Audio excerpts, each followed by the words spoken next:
জম্মু কাশ্মীরের পেহেলগাঁওয়ে পর্যটকদের উপর ভয়াবহ জঙ্গি হামলার ঘটনা। এই ঘটনায় আতঙ্ক ছড়িয়েছে পর্যটকদের মধ্যে। পর্যটকদের বাতিল হচ্ছে আগাম বুকিং। এর ফলে ক্ষতির মুখে পড়ছে আসানসোলের পর্যটন ব্যবসায়ীরা। আসানসোলের নিয়ামতপুরের পক্ষীরাজ ট্যুর অ্যান্ড ট্রাভেলসের কর্ণধার পিন্টু পাত্র বলেন, এই মে মাসে 2টি কাশ্মীর ট্যুর রয়েছে, কিন্তু জঙ্গি হামলার ঘটনার পর কোনো পর্যটক আর কাশ্মীর যেতে চাইছে না। এমনকি আতঙ্কে বহু পর্যটক তাদের আগাম বুকিং বাতিলও করছেন। তিনি আরো বলেন, মে মাসে 2টি ট্যুরের জন্য কাশ্মীরে হোটেল ও গাড়ি বুকিং করাও হয়ে গিয়েছিল।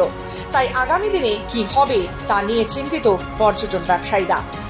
পরিস্থিতি খুব খারাপ, আমাদের বিজনেসের তো বহুত বড় ডামাডোল হয়ে যাবে, এটা আমরা বুঝতেই পারছি।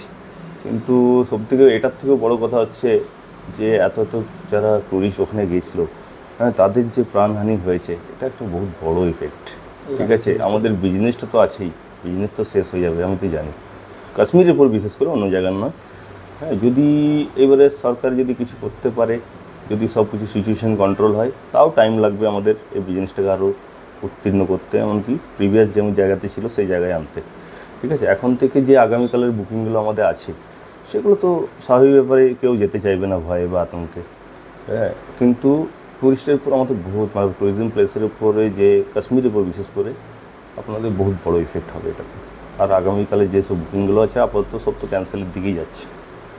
না, আমাদের এই গ্রীষ্মের ছুটিতে আমরা কোথাও না কোথাও যাই ঘুরতে, তো এবারে ভেবেছিলাম কাশ্মীর যাব ঘুরতে। তো পর্যটকদের উপর যেভাবে হামলা হলো কাশ্মীরে, সেটা দেখে ভয়ে একটু আতঙ্কিতই লাগছে। ভাবছি ওখানের ট্যুরটা ক্যান্সেল করে অন্য কোথাও যাবার প্ল্যান ভাবছি। টিভিতে যেভাবে দেখলাম তাতে ভয়ই একটু লাগছে।